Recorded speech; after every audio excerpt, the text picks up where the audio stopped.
And we are back. Another outstanding episode of Square Table Degenerates. Today, we welcome to the show former Major League outfielder, Mr. Jim Rushford. How are you today, sir? I'm great. Thanks for having me. Oh, yeah. Oh, yeah. It's a beautiful, what is it today? Friday? Are you in Arizona still currently? I'm in Sahuarita, Arizona, just south of Tucson. Okay. Okay. I spent some time years ago in Tucson, just every now and then, because we were in Phoenix. We had to drive the people down to Tucson, and then Mm, from they'd go to the different places along the border because this is like '07, and they were building this fence. hmm Operation Jumpstart. I was in the Air Guard years ago, so it goes like that. If you guys are listening, the audio's jacked up.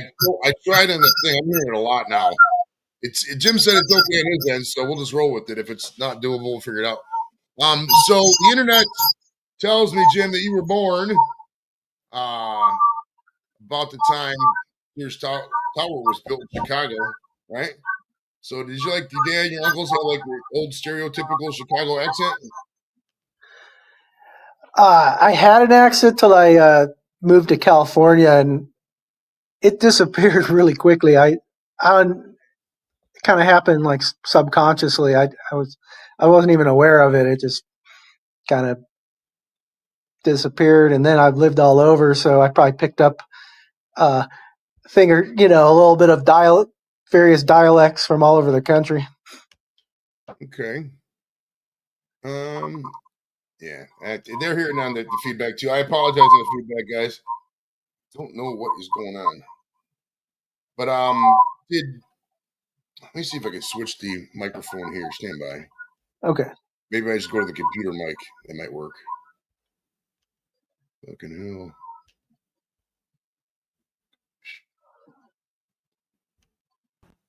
How about there? No, same thing. What about there? No? Hello? Damn it, man. Yeah, I don't even know what to say on this. Hello. Um Fucking hell. What about now? Can you still hear me? I can hear you. Yeah, this is muting me, but I'll have to figure it out. I'll have to switch back and forth because like I put the speaker as this microphone. I think that's what it is. I think the speaker output is causing the feedback and it shouldn't do that. But regardless, we're here. We're not here to talk about audio issues, my brother. We're here to talk to the man of the hour. So back to I don't know how the hell am I gonna do this now? Because I can't have this muted and then talk to you, and then I can't hear you. I wonder if I put in headphones if I could do that. Let me try that. Hold on. Once again, everybody and all you lovely people, apologies. I don't know why StreamYard is doing like this. All right, what about now? No, I'm getting it back again.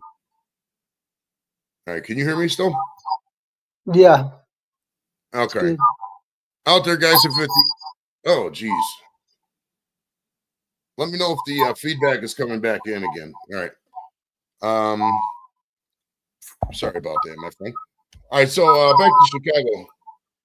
So, like, I looked up where you were living. What were some of your earliest memories of living in the city? Like, you're kind of near the airport and the suburbs and stuff. What did your parents do for a living? That kind of thing. Yeah, my dad was a professional trumpet player, and my mom, she did art and dancing. I was lived in Park Ridge, which is just borders Chicago on the northwest side, and it's just 5 minutes from O'Hare Airport and the Kennedy Expressway. Uh, Real nice neighborhood to grow up in. I mean, I'd say I had probably one of the best childhoods you could ever have. Okay. Now, were you like right in the flight path to O'Hare, or like what was some like good and bad things about like living in that kind of area in the '80s, like back when you were little? The best part was just being able to get on freeway. Well, we didn't call it freeway there. Expressway, or toll roads really easily and quickly, and getting to the airport easily and quickly. And then, it was, you could get downtown Chicago super easy. The planes did come over my house. I can't remember if I was on the landing or the takeoff, but I lived right across the street from a park, and they would be coming. Came over all day long, all night, all the time. Okay. You ignore it. You get used to it. And you ignore it. Yeah, they had something like that in Cleveland here. They were building a bunch, or they passed some sort of ordinance to where they tore down this whole entire neighborhood. And there's a bunch of good houses they tore down just in the name of soundproofing. Now that whole area is just desolate. It's like sitting there and nobody's using it. It's ridiculous. It's completely asinine, man. All right, so growing up, man, my goodness, dude, I apologize for this feedback. It's really killing the thing here. I hate. What was some? It's so hard to I can't even listen to myself. What were some non? Forgive me. What were some bad things about living in that under the flight path? I mean, was it like, because I mean, a lot of the airports, you got a lot of these titty bars and strip clubs and shit like that, and a lot of the grime and grit. Was it like was there any kind of stuff? Did you encounter that when you were little, like just like the grime of that area, or what? No, I mean, I kind of lived in a neighborhood that it almost had like a fortress around it. Like it's just the only people in the neighborhood were the people who live there. And like really that whole northwest side of Chicago is pretty nice. So nothing too shady or anything. Okay. And the noise, I don't know, you ignore it, like it's just there and you forget about it. All right. What was your baseball team out of the two teams in Chicago at the time when you was little? So like I did the Park Ridge Little League, and then my dad put me in a traveling all-star team is like kind of what we called it then, but it's just club ball. But back then, like there wasn't, club ball was sort of in its infancy. There wasn't that many, and like my town didn't have one, so I actually played for Potawatomi Park, which was we played games at Rogers Park, also on the northwest side, but it was it was in the city a little ways, so we had to like a 30-minute drive to get in there, but it was so I could play like more competitive baseball. We traveled all over the northwest suburbs. We'd go up to Wisconsin and play, sometimes Iowa. The big tournament was a lacrosse Wisconsin tournament every year. That was the one we always wanted to win because that was the biggest one. Okay, what was what was your major league? What major league team did you end up rooting for when you were coming up? I grew up a Cubs fan. Cubs fan, okay. Yeah. So you're in the Harry Carey era. Harry Carey, Steve Stone, the bleacher bums. The Cubs were back then. The Cubs pretty much always came in last or near the bottom, but it didn't matter. Oh my goodness! Hold on. All day games too. Before the lights at Wrigley, it was all day games. I remember that because I lived in Chicago from. This audio is so bad. Man, this is so horrible. From 82 to 84. No, 82 to 87. I lived in Carpentersville. It's a city outside. It's in King County, right? So I remember because that Cubs team, every day you'd come home from school, it'd be on the TV, the WGN there, Channel 9. Well, that's what I was going to say. Is like, for me, my childhood memories are like hearing Harry Carey in the background on a hot, real hot summer day. It was just like the background of the baseball game and those noises and stuff. That's like just an epic part of my childhood that, I always think about. Oh, Ryan Sandberg and Jody Davis. You can sit there and name them players all day. It's great. All right, Tom wants to know, you're a Bulls fan and a Bears fan, I'm assuming? Yeah, like when you grow up in Chicago, you go for the Chicago teams, or otherwise you'll you'll be thrown out of town. The only choice you got to make is whether you're Cubs or White Sox. And if you typically North Siders are Cubs and South Siders White Sox, but there's definitely some crossover there. Yeah, when I lived there, I was more. I mean, I still root for the Cleveland teams because my parents are both from Cleveland. My dad was only living there for work, but I mean, the Cubs. It was because the Cubs were always on TV, so it was like hard to not watch the Cubs because they're like always on the TV right when you're awake. When you're a kid, in the '80s, right after school, it's perfect timing. Oh, yeah. I mean, WGN, the Superstation, was all over the country, so they were attracting Cubs fans from everywhere. And I mean, I love that. It was good for baseball because I think it brought in a lot of people that might not otherwise ever watched a game. The other one would be TBS and the Braves. Oh yeah, the Superstation, Channel 17 back then. Yeah. So what other stuff? What other non-sports stuff were you doing when you were coming up? Were you, I mean, like scouts, instruments, that kind of thing, or were you just always about the sports? I mean, a lot of sports. Basketball was my other sport, but when I was younger, video games, and then that was back in like the Atari and television days, and I got really into BMX bikes and free trick riding and all that. I had a PK Ripper, which was my all-time favorite, and a Hutch Trick Star, and me and my friends would terrorize the neighborhood, riding all over, in front of cars and stuff, doing tricks and stuff like that. When I got a little in high school, I taught myself how to play the guitar. Okay. I was a huge AC/DC fan. I mean, I still am.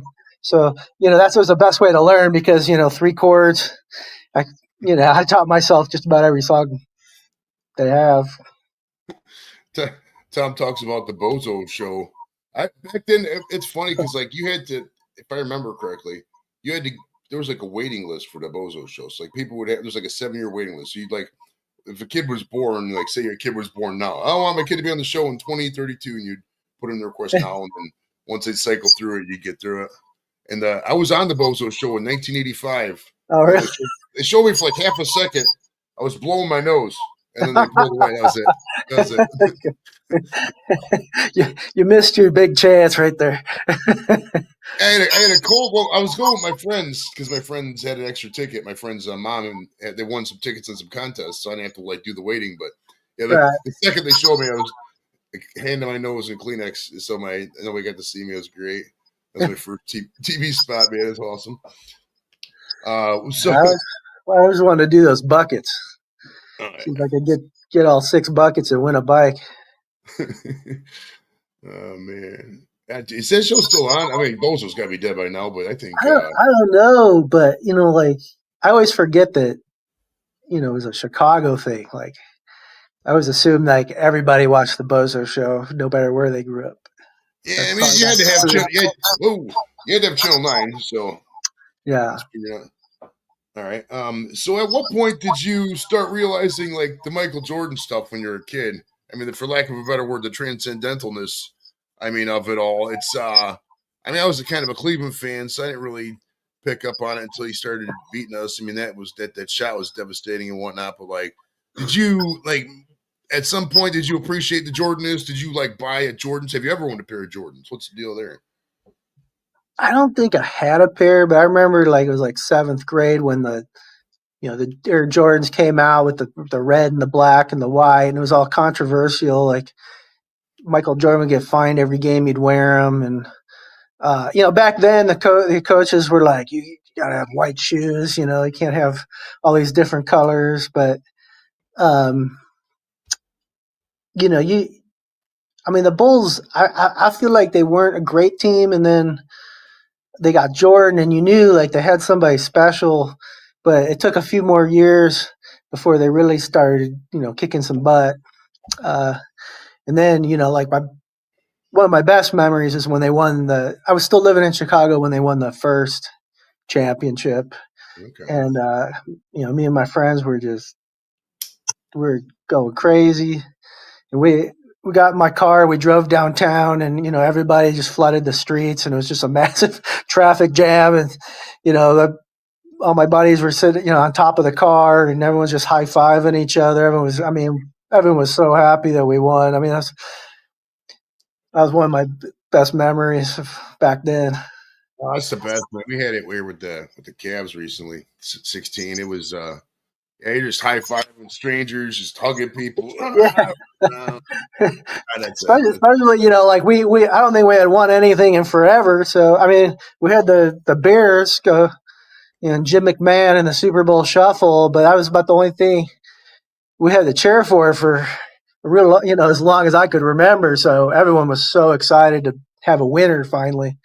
then you guys just rattle off 6 in a row. It was great. Did you see that documentary they just had a couple months? Just had, it was 5 years ago now, but the Last Dance. Did you see all that when we were all locked down there? Yeah. That was great, right? Oh, yeah.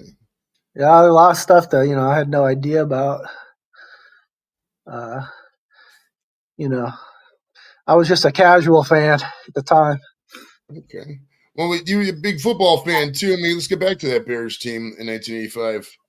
15-1, man. And another time you used the word transcendent, right? I mean, that defense. I mean, do you remember you go to the McDonald's, you get the football cards, and then you scratch off the bottom of the card and you get like a free food? You remember that? Yeah.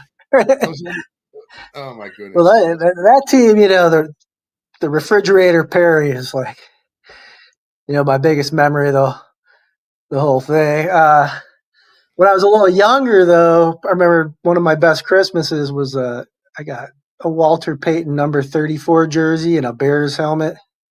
And I just wore that thing everywhere all the time. I loved it. I loved Walter Payton. Sweetness, yeah. Dicka didn't give him the touchdown in the Super Bowl. It's kind of crazy when you think about it. Give it to the fridge, and then the poor Peyton just passed away out of nowhere. It was like a brain aneurysm or something. That was one that's out of nowhere. Out of nowhere. Man, he was young. Yeah, but he was kind of, he was so huge. He was like the big sensation. Everyone loved the fridge. Well, back then, 330 pounds is so big. Now the average line is 330 pounds, but you're small if you're under 330. It's hilarious. But I remember, like, as a kid, I'd stack the pillows, and then I'd put up like some kind of obstruction, and I'd take the football and I'd run and I'd jump over the pile and land on the pillows like Walter Payton used to. Like that was one of his signature moves was, to clear the pile into the end zone when they were like a yard out. Oh yeah.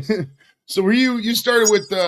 Did you start with T-ball when you was coming up? How old was you when you started? 5, 6? Yeah, I think I was like 5 in T-ball, and then what happened was, my dad knew I was just so much better than other kids my age, so he got me in the little league like a year early. But the commissioner of the league, like, are you sure? I was like, yeah, he's good. And then he's like, okay, we'll let him play, but if you coach a team, because we need coaches. So my dad had no intention of ever coaching, but he ended up being a coach. And he ended up being a really good coach, too. He took it seriously, and he ran great practices. And, first year we came in second in the league, and then the next year we won it. But, that's how I got in and had to cut a deal with the league commissioner. that my dad did. He ended up coaching. He didn't do the T-ball, I don't think. But when we came back to Cleveland in '87, he coached.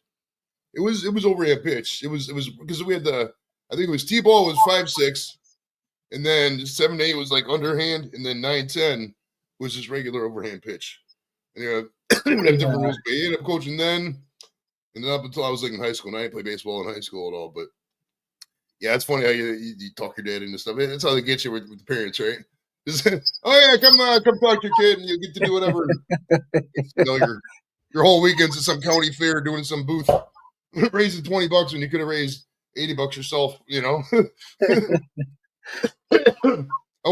never let somebody bully you in fundraising. If you can make more money just selling one thing at your house or just giving them $20, do it. Don't ever be bullied in fundraising, man, because these people out there will do that. Oh, yeah, time is money too, so you don't. Hey, I mean, if you make 40, $50 an hour in your regular job, just work an extra hour at work instead of you have a Yeah, girl weekend to sell, yarn for your kids and Girl Scouts. The big one, Jim, is Girl Scouts, dude. They get so much. I don't know if you got a girl kid or not, but my goodness, when they sell these cookies, they got all these dads and brothers and uncles helping out, and the girls don't do nothing. They do nothing. They sit there and they get like 80 cents for the box and all this free labor for no reason too. I don't know what the hell the Girl Scouts even do anymore. yeah. You just need that parent with that hookup that could, unload all your candy at the office or something. Oh yeah, your dad's get, boss. Oh yeah. get rid of all the inventory in one shot. so so was there a point when you was like playing that you thought you were ended up noticing you started being good, like you were an all-star at this point, or people were like, oh wow, you hit a lot of runs or something like that when you were little, or what point did you notice you thought you were kind of good at I baseball? mean, man, I knew all along, but like probably when I was my 8-year-old season, I realized, I was the best kid in my age group, and I took baseball seriously right from the beginning. Okay, so you're 8 coming up in the high school. Were you getting noticed by like going in high school? I mean, I know how it is around here. We got private schools that can, not recruit, but you're good. Come over here, Jim, play for, St. Ed's or whatever. Was there anything like that going on when you was coming up? No, that kind of stuff didn't really go on back in those days, and I never considered anything but going to the local high school I was going to go to, which was a good school, and it wasn't necessarily known for being a baseball school, but there was no reason not to go. I think back in those days, like the only the only place like stuff like that happened would be like in the inner city, like for basketball, like Simeon High School and King High School. So the names that stand out in my head, where you know they'd be like flying people in or something, like f- finding all the 7-footers and stuff. Was that Kevin Garnett? Didn't he do that in one of those schools? I think it was Simeon. I think it was Well, not, Garnett. I mean, now it's crazy. I mean, I coached high school here in Arizona. The kids are like basically transferring schools constantly just to whatever because they don't like the coach or they want to play for a better team or what. It's just I that wasn't even like a concept back then. Like it was like the coach was the coach and you just figured out how to make it work. It's funny that we got these colleges with these transfer portals, and it's like a free for all. It's like free agency every year. I just it's wild. I don't think that you play college baseball. What's your take on NIL in general? I mean, do you think this is sustainable? I mean, good for these guys getting money now, Uh, but I mean, how long is this going to last? well, What's the deal? like I'm not an expert on the subject. I haven't like thought it all through. But back when I played college, I went to San Diego State, and but the rules back then were if you wanted to transfer, you had to sit out a year, and I'm pretty sure you only transfer once. So I do kind of like that they got a portal and they loosened up the rules because if you might go in as a freshman and realize you made a mistake or like the whole coaching staff might change. It's not the people that recruited you or any number of things. And you need to be able to like rectify that without, having to sit out a whole year and all that kind of stuff. So I like the changes, but I don't, not all of them. And I think they're probably going to have to like make some adjustments to the rules because it also gets crazy because like now you got coaches trying to steal people from other teams and you can't plan ahead because you don't know who's going to show up the next season and things like that. So, but I mean, I guess before all the power was with the the coaching staff and the school, because once you committed, you were kind of stuck. And now, like, it might be too much with the players because and but they got to find that right balance where everyone can it works for everybody. I think when we'll have the balance is when the first guy to sit out a year because you get more money from the NIL for going to college than to going to pro. I think that's when you'll see something change. Yeah, I, the NIL, I don't. No, I mean, as far as I know, the only people that are making money on that are like big time football and basketball programs, and like with the girls, I mean, it's basically like the attractive female athletes, but it's kind of, it's not really the purpose of why they're playing sports, but It's kind of funny when you think about it. It's that, they put in all the athleticism, this and that, and only the hot ones just go out there and make a couple $1 million. yeah, kind of like what do they call it, an unintended consequence of it all. All right, so what were you outfielder the whole time, or did you have some other position you were playing when you were little, or what did you So come when I up? was a kid, I'm left-handed, hit lefty, throw lefty. But when I was a kid, I played shortstop Okay, because even though I was a lefty, I just still could do the position better than anyone. And I loved playing shortstop, loved it. And I pitched, of course, play a little first base. They don't put you in the outfield because there's not that many balls going out there. So I really didn't play any outfield till high school. okay. Yeah, and even then, I played some first, and I even got in a couple games at short at high school too. Okay. What was some of your players you grew up idolizing there in the 80s and 90s? So being a Cubs fan, it was just basically like that. All those '80s Cubs players. Okay. The early ones were like Bill Buckner and Devon DeJesus and Larry Boa, Ron, and, Ron Say, Keith Moreland, Jody Davis, Keith Moreland, there's a name, center field. Wow. the Sarge, Dave Matthews, Vietnam War vet. Leon, the Bull Durham. Love those guys. Andre Dawson. And then we got Sean Dunston came a little later. Ryan Sandberg. I remember like Barry Foote was the backup catcher, and like I would just those were the guys. I did get into the '82 Cardinals team that won. Did they win the World Series? I want to say they won, but Ozzie Smith. I loved Ozzie Smith. The backflips and everything. Hell yeah. Yeah, what he did a backflip. I mean, that's one of the most classic moments in baseball history. He did that. You said something. It triggered a memory. I'm trying to think of it now. Oh my goodness. Some of those. Sean Dunston. No, it was Rick Sutcliffe. You guys traded 1984. This guy's on the Indians. We traded him to you guys, and he goes 16-1. Wins a Cy Young. My goodness, what the a Red year! Baron. Yeah, Sutcliffe was awesome. Do you remember that there's video, I think, still on YouTube? A lot of it they took it down, but there was one time Rick Sutcliffe got absolutely loaded and went to the booth and was talking with, just type in Rick Sutcliffe drunken booth, something like that. It's hilarious. He was so loaded. He's like, I love you guys. It just randomly appeared. Guys walk up to the booth and stuff. Oh, it was hilarious.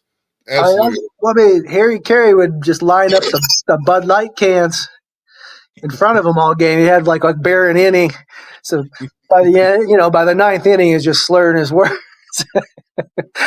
What a dream job, right? Just sit there and get the pictures. You take his shirt off, doing whatever. I mean, I think about my life when I was a huge drunk back in the day. That's kind of what I did all the time. And Harry Carey's doing the same shit. It's great. And every guy who knows who Harry Carey is, or every Cubs fan, they all got a horrible Harry Carey impression. It's hilarious though. But man, Will Ferrell's Harry Carey was so great. We still laugh about the cheese. The cheese and then the mad cow disease. God damn it, that's funny. Oh my goodness.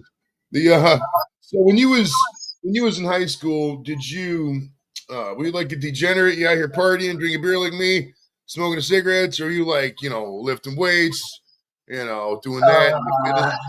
What was your story? I kind of did it all. I mean, I was playing the sports and I was serious about it, but I worked hard and partied hard, and I still got good grades. I mean, A's and B's. So somehow I pulled it all off. I don't know. I don't know how. It took a lot of energy. Let's put it that way. I ended up getting like B's and C's. Maybe I don't. It's funny, man, because I got these kids. They're in high school now. These kids. They say I like these traffic cones. These traffic cones. But man, they got so much homework. I don't remember doing homework at all. Like I remember homework, but like I would just like do it before class, and like these kids come home and it's like they got an hour and a half worth of homework. It's like I don't Yeah, ever remember I got doing 3 kids and they barely get any homework. They used to it. load me up on homework. Damn it. For me, maybe it's just because I drank a lot or I just didn't remember it. But man, these kids seem to get so much more homework than I did Yeah. back in the high school days. I don't know. I'm not a fan of it. I hate homework more now. I mean, granted, God bless Kim, the wife, because she takes care of most of it. Because I'm out here doing stupid shit on my YouTube show and working my regular job, so I don't have to worry about most of it. But yeah, I'm not a big fan of the homework. I wish they would just make it go away. No, it's kind of nice that they just get like if they get it mostly done in school. Especially, like when I was coaching the sports too, it's like that's just more time to practice. I don't have to send them home to do homework. Okay. So in high school, were you like a high schooler that played baseball or a baseballer that went to high school? uh, nah,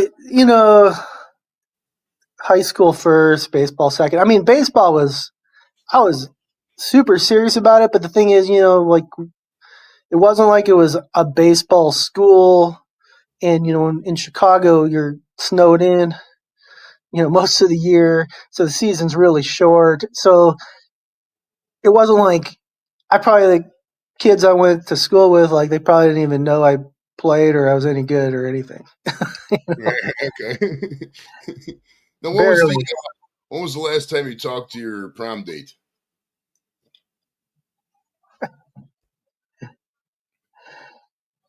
Well, I don't think I talked to either of them since high school, or maybe a year, year or two, say a year or two after when I've gone back to visit. But like I'm friends with them on Facebook, and I went junior and senior year, so there's 2 different girls. I'm still like know who connected with them and know how their lives turned out and all that kind of stuff. Good stuff. Good stuff. All right. What was the deal after high school? How did you go from Chicago to San Diego State? Did you have Um, any thoughts of the service, or did you just want to see Marshall Falk and get all the nice weather? What's the deal? yeah, the nice weather. So I always knew I want to go play college baseball. I was like, gotta go D1, want the scholarship. Had had a full ride to Illinois State. I mean, but I just want to get out of the cold weather because baseball, it's just not a good sport in cold weather. And didn't really know much else. My dad had a camcorder, so he was able to make like a highlight tape for me. Uh, like back then, like not everybody had a camcorder or any kind of recording device, so kind of gave me. So I was able to send it to all like the big time, like top 25 kind of schools, and I looked into Baseball America and looked who was getting people drafted and who was winning and stuff, and I just picked from those schools. I knew nothing about any of them, and it had to be somewhere warm or better weather anyway. After visiting a few, it was just San Diego State was the one that worked out the best. That's awesome, man. Now, did you describe your college life back then? It was like the middle of the party '90s. It was a great time to be in college. I'm assuming, like, Yeah, I mean, San Diego State was rated like the #1 party school in Playboy at the time, or something like that. Was the claim to fame of the school. And like you're so busy though with the school and the sports, you're not doing a ton of partying. And I met my wife there basically my freshman year in the dorms. okay. So we've been together since we were 18 years old. I'm Okay, 52 now. you were on campus your whole time. Did you even live in a frat house or off campus at some point? What was the deal? Uh, yeah, we moved off campus, but we're in the college area. You know, we had a house, lived with some other guys, and for a couple years, and then we moved by ourselves to to some apartments. Okay. How did you? This kinesiology is your major? Was that your original major? How'd you end up picking this? No, I went in as a physics major, uh, a lot because like my senior year high school physics teacher, I really liked. He was really good, and he got me pretty interested in it. But then freshman year, you're taking mostly like general elective classes, like or whatever, the classes you gotta get out of the way before you get into your major stuff. But Yeah. I had to knock out some things, some math classes, and I remember taking a couple math classes. I'm like, I really liked statistics, but they were so hard. I was just like, I can't do this and play baseball. It's like, this is too much for me. So I better find something easier. So then I just switched to kinesiology, which is just fancy way of being a PE major. Okay. Did you? That's great, man. So after you get out of college, I noticed there's a gap. Now, you obviously played some independent ball, but like what after you graduated college in what was it, 96, 95, something like that, 97 maybe. After that, and before you got on with the Brewers, what were you doing besides the independent league baseball? Like, what was your job? Yeah, I mean that's almost the fun or the interesting part of the story is like I kind of had a really mediocre college baseball career, so I wasn't drafted. Uh, and then I just finished school and started working jobs. Like I Okay. would get my first job was laying concrete in front of a Boston market in San Diego because I had a buddy who was like some what was he called, like a journeyman of some sort. He was able to hook me up, and then uh, I worked. I built a roof on a Kmart in Mission Valley one summer for $7 an hour. And all the guys I was working with were homeless people, like they had gotten from the shelter. And I'm like, it's 100 degrees out in San Diego. I'm making $7 an hour on a rooftop all day, and I was like, well, I could go play baseball. It'd be a lot more fun. It's not much more money, but it's more fun.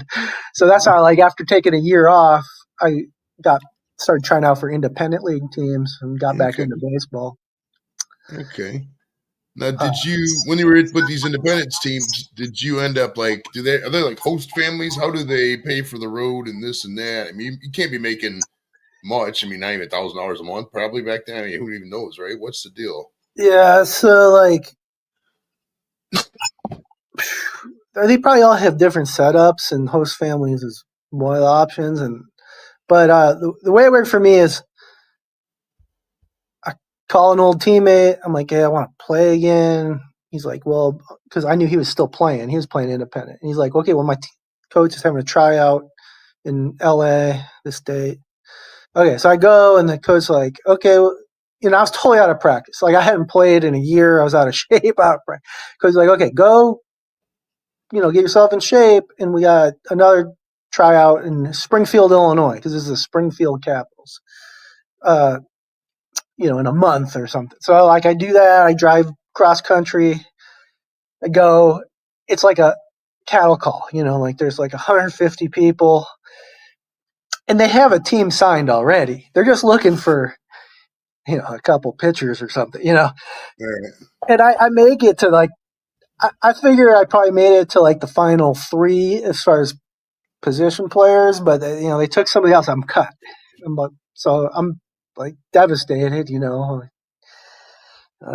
But I'm like, well, I drove all the way to Illinois. I might as well drive up to Chicago and see all my old buddies and stuff.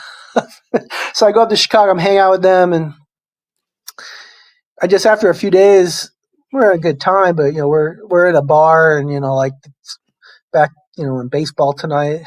We had all that. It's on, and they're showing the going, gone, and I'm just watching the home runs. I'm just like, I can do that. I can do that. So I started calling people, and an old coach I had from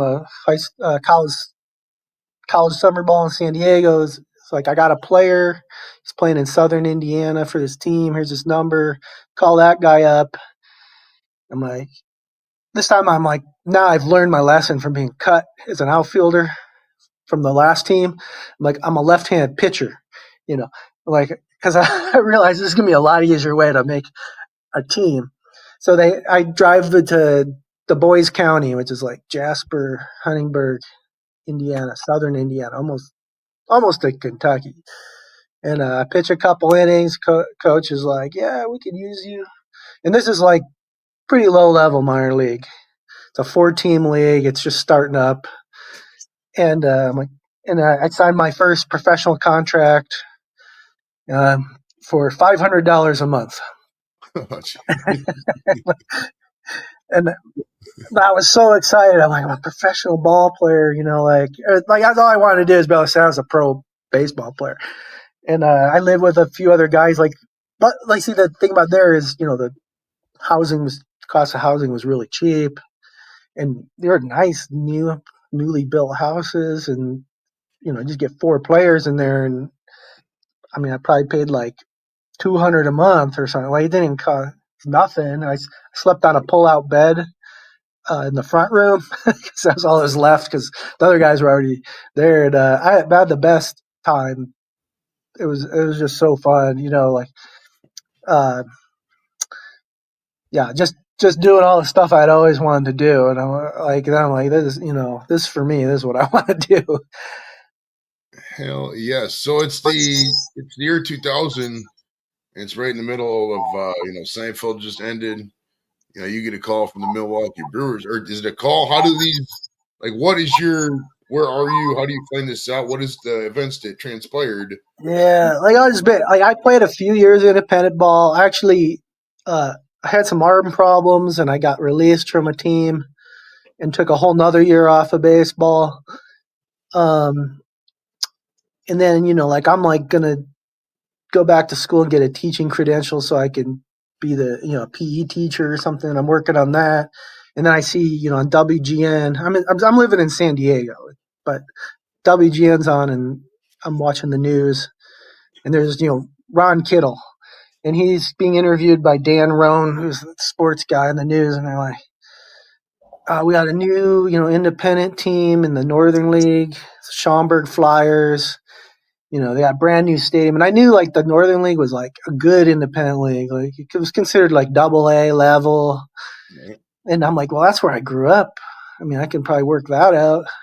That'd be awesome. So I fly out to Schaumburg again to like the total cow call. Like one of those where guys come that they're wearing jeans and gym shoes and cut off shirts and stuff.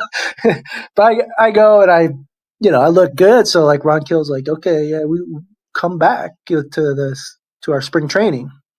So then they do like a little like week or two of spring training, but I'm still not on the team. Like, and I don't know, I just competed and I beat some people out, and I think they got rid of some people that they thought were going to be on the team, and I got a spot and play a couple more years independent, and now I'm getting to play every day, and I'm not pitching and hitting, I'm just hitting, and I'm getting at bats every day, and then things start clicking for me, and I start putting up really good numbers, and then it's after that 2000 season when I have a really good season in the Northern League that my first coach from the Boys County team, R.C. Lichtenstein, he's now with the Brewers, and he's like, yeah, well, I think I can get you a spot. We're cleaning house.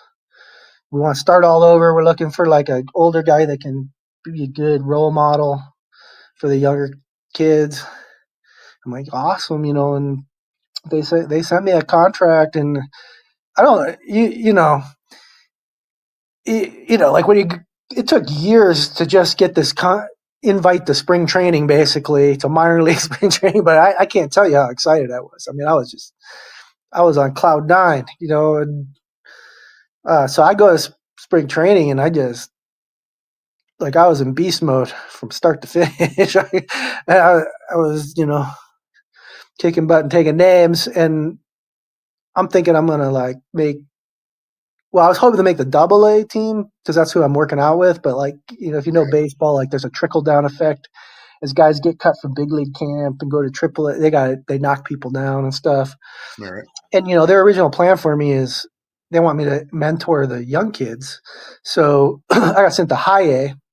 The nice part is it was in high desert California, so I was only gonna be like a couple hours from home.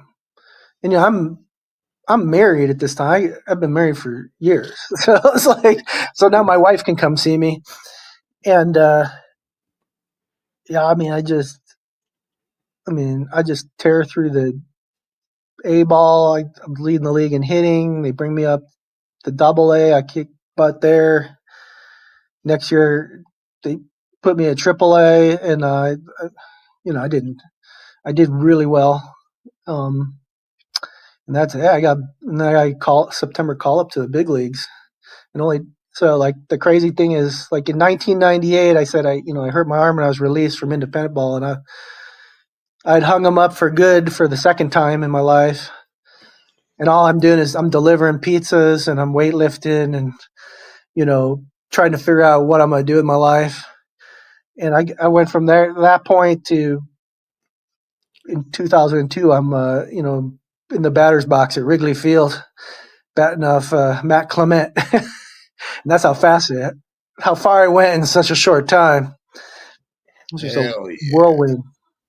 Now, when you're coming up through the ranks, you're going from A to double A, et cetera. Is there transparency? You kind of know when you're going to get called up. Is there a vibe or is it totally random? How does that work? Well, like going in, I didn't know how anything worked, but there's sort of a pattern to how they do it. Like the prospects are going to have to do half as much as the fill-in players and nobodies, and so you're gonna have to do like as a nobody, you got to do twice as much, twice as long before they're going to give you the benefit of the doubt. That's one thing. It's an uphill battle with that. And like you're going to get more opportunities if you're considered a prospect. But at that point, I was used to being the underdog. I was just a guy who just showed up out of nowhere and said, "I want to play for your team," and I knew I had to impress people, and I knew I couldn't. I had to kick ass, or that's it, or I'm done. So I was just used to playing with like everything was riding on every performance all the time. So the best part about it is it sharpens your sword. Like you just because you go it's like being street fighting or playing pickup games or whatever, like until you just hone your skills until you're ready to compete with the big dogs. Oh, your minor league. I was looking at your minor league stats. That arc, you were just killing it at every level. My God, you were up until you got the O2 and you got in the majors. Like every level was 350, 330, 350 or higher. All these home runs and everything. Yeah. Well, That yeah. the thing is, not having not been drafted and losing baseball, and then having an arm injury, losing it again, and having worked all sorts of crappy jobs, and like when I got on that baseball field, it meant everything to me, and guys who everything went well for and get, everything goes perfectly the whole way. You know, it's not that they take it for granted, but they don't maybe quite know what it means to them, you know. But that's what gave me an advantage is because like I would do anything to be there. So it just I never let I there was like no stone unturned. I didn't ever let any opportunity pass by because I knew how fragile it all is and how quickly it can all end, and that really helped me a lot. One thing I've noticed too, Jim, is that people like yourself who, they weren't the first overall pick or they didn't have, a dad who was Peyton Manning or whatever, just guys who came up through and those are people more likely to do a show like mine because they're like, okay, this guy's just doing an average show. What if I talk to him? It could be fun. We could have a good time. So that's awesome. That's why I appreciate you kind of doing something like this. But like you're this guy going out there, and how old are you in 2002? You're about 25, 26 years old at that point. No, I mean, I think I'm 27 or 28. 27, 28 I mean, years old, and you I get mean, your this guy, like, this is unheard of. Like, I don't even know if it could even happen anymore. I mean, that's the thing is I know how lucky I was. I mean, I had to do the work, but just getting the opportunity was like winning a lottery ticket. You oh know, my goodness! And then you're going out there. I mean, were you? I mean, a lot of times, I mean, something like that, you just get so overwhelmed, you don't have know what the idea what to do with your emotions. What were your emotions going in, and how did you navigate that day, that first day, at least, of Major League Baseball? oh yeah, I was so nervous because instead of always being I got nothing to lose because I was a nobody and I came from nothing. Now all of a sudden I'm in the major leagues and I'm like, oh, I'm here now. Like now I actually do have something to lose. And that was a little overwhelming for me because now I had to have a whole different perspective that wasn't I don't know, I didn't have like a game plan for that. And I was pretty nervous. My first game ends up being at Wrigley Field to even make it even more nerve wracking. It's a Friday night game. Just so happens that at least a dozen or more people that I knew growing up just happened to go to the game, and it was like all I can say is I mean there's so many things that the first day I could do a whole book on the first day, but I was so nervous that like time was distorted, and I felt like I had been out there for 10 hours, and I was exhausted. I'm like, and I look at the scoreboard, it's a third inning. I'm like, oh my gosh, I'm not even gonna make it. Like I just burned so much energy in the anticipation, in the warm ups, and like I made so Moises Alou. He's got a run around base. He hooks one down the left field line, like a liner down the left field line, and I'm gonna make a little excuse for myself. I'd only played right field. I never played left. They put me in left, and I did a good job, like drop step, get good route to the ball, get myself right there, and I stick the glove up, and I don't put the glove in the right place. It hooks a little bit, it hits the pinky, my glove, and goes back all the way into the ivy, and the fans are just wearing me out. And a run scores, and like my teammate coming up, it was his major league debut pitching, and now I let up a run for him, and a bit he was struggling too, so he needed an out back. So I thought like I wanted to dig a hole in left field and just crawl it in and hide, and they're heckling me the whole game, and then like next time around the order, I think it's same thing. Moises Alou again, and he hits this soft liner, shallow left, and I'm charging in, and I guess I just, I'm like, I got to make up for that error. And I just full extension, layout, dive, make the catch.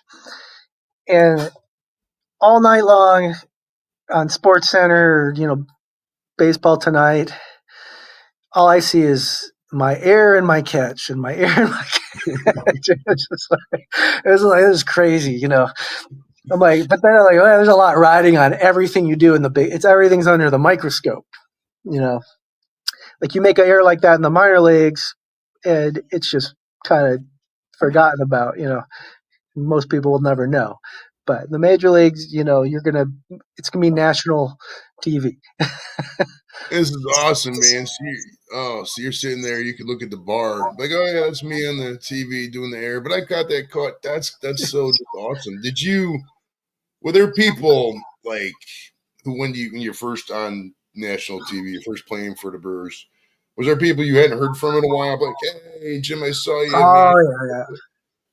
I mean, this is like I didn't before smartphones and social media, and I wasn't even like I didn't even know how to turn on a computer, but just about everybody I ever knew found a way of contacting me and saying congratulations and all that. But yeah, like they just everybody figures it out and they find you.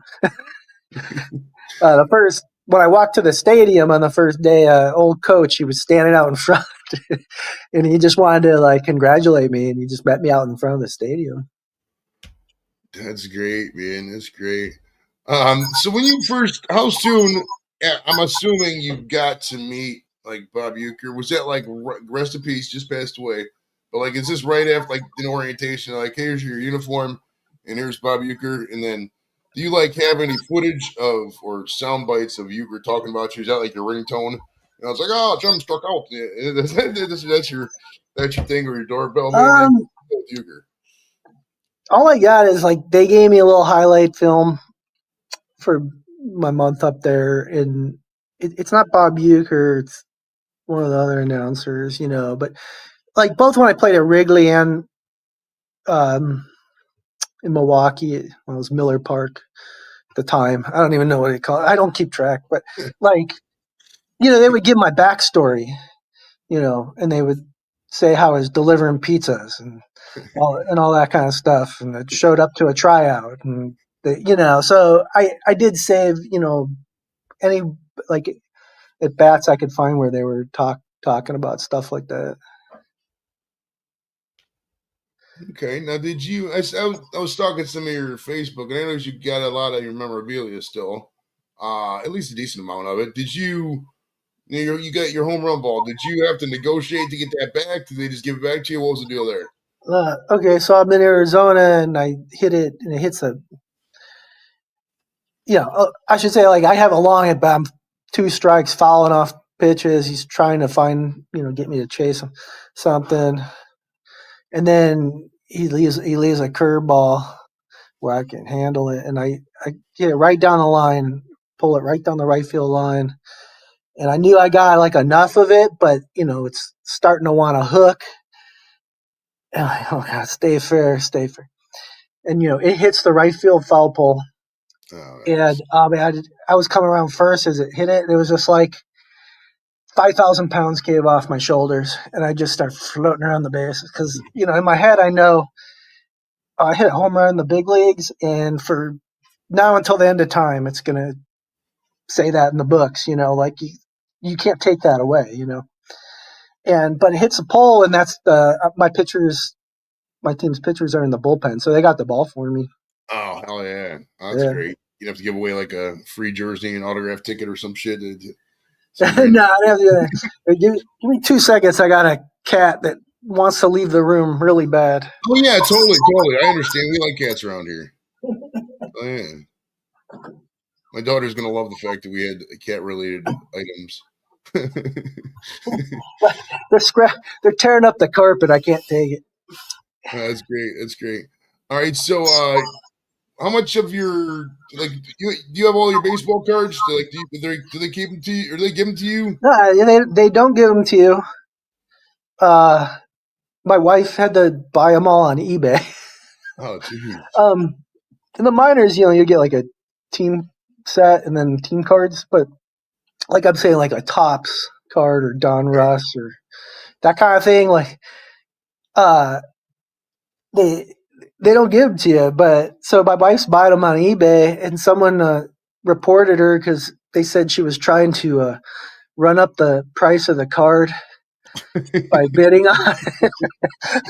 But she just wanted to get all the cards, so she managed to find just about all of them. Yeah. That's that's awesome. I mean, you would think they would at least give you a stack of them. Like, hey, Jim, here's Now, do you get like to pick the pose, or I mean, how does that work? Do they just take whatever random? Sometimes they just get a game shot, but I know my very first one they wanted to get something right away, so I'm just standing there like I'm about on the side, in foul territory, and I'm acting like I'm in the outfield, getting ready. A pitch is coming in, I'm getting ready to field, and they just use that for first card and just had no had a blue background that was just so they could get something out. Yes, sir. Now, do you have But, a personal? Do you have a favorite collectible of yours that you have still? I mean, I don't keep much. I mean, the home run ball, the first hit ball, um, the bat I hit the home run with. Okay. I eventually cracked it, but it's in one piece. It's just got a crack, and it's not a Jim Rushford bat. It's a Robert Machado bat because I didn't have any Jim Rushford bats yet. Actually, until that, I used to use the free pro stock the team would give. That's all I used all the way till I got to the big leagues, and then they gave me. I had to buy some guys. Gave me to use the same model that I like. Gave me a bat. I did eventually get some Jim Rushford bats that I saved one. I have my jersey, but that's pretty much in the cards, the baseball cards. But that's pretty much it. That's funny you talk about the bats. I mean, I only played little leagues, but it reminds me of that big bats. There was a bag my dad used to have. It'd have the catcher's equipment and the catcher's mitten and all the bats would be in this big bag, and then the batting helmets. And that'd be the bag we carry around. Oh my god, I totally forgot about that. You said that.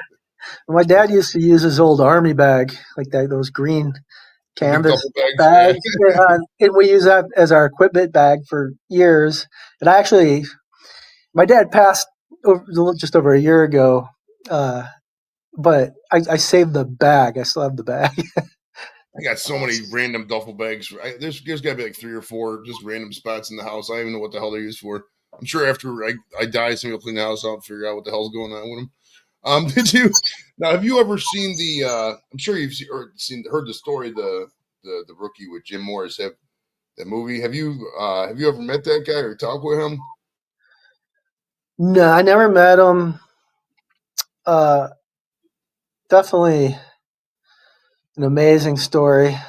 That's because your story's kind of Yeah. like that. I mean, you didn't have the Disney moment, so to speak, but I mean it. Yeah, I mean, it was kind of I was inspired by the movies, Roy Hobbs and The Natural, Now betting and number 9, Roy Hobbs. yeah. I mean, and then I have some of the guys who made it to the big leagues from independent ball, like Morgan Burkhart. Those, I mean, those were the people the things that inspired me. Uh, people would say, "Oh, you should write a book. You should write a book." Uh, and I eventually did, only a few years ago. But I really, it was something like a bucket list thing I really wanted to do. But it's a good story. But yeah, the um, Morris story, that's a better for a Disney movie. It's more dramatic. Right. Yeah. Well, it reminded me so much of that guy. And what after you were kind of done with baseball. I mean, I looked up some of your stuff. It says you were a bulldozer operator, long haul trucker, substitute teacher. That was probably just a coach kind of thing. What was your? I mean, did you have any career goals after the baseball? Was it kind of just whatever paid the bills? What was the deal there? Just where it paid the bills. I mean, so I I never got back to the big leagues again, but I played 7 years of AAA, and I was a really good AAA player. And I finally, nobody wanted me anymore. But it wasn't so much ability, but it was my age. It was just they couldn't justify a 35-year-old taking up a roster spot when they got prospects that need to come up. So I tried one a last ditch effort to go to play in Mexico, and I was there for a week, and I was doing fine, but the team released me. And I come home, and of course, independent ball I can do independent ball, and I did have a nice offer for it, but I went in a local copper mine because that's we got copper mines here, southern Arizona. I got one 2 minutes from my house, and I just drove in, and and I just walk in, and I was I was a professional baseball player. I had a 14-year career. I got a family. I just need a job that I can support family, pay the Right. bills. So I get an interview, and I give them the same spiel, and they're just like, I mean, I think the best part of the interview, they're like, well, first they're asking me about will the dust, will the dust bother you and stuff. I'm like, well, I worked at a dirt infield, my whole life, so I think I'll be fine. And then I guess they had like maybe some attendance issues. So you're like, well, you do always show up to work and stuff. I'm like, well, well, if I'm not at work, I'm either dead or in the hospital. And man, they loved that. All right, you're hired.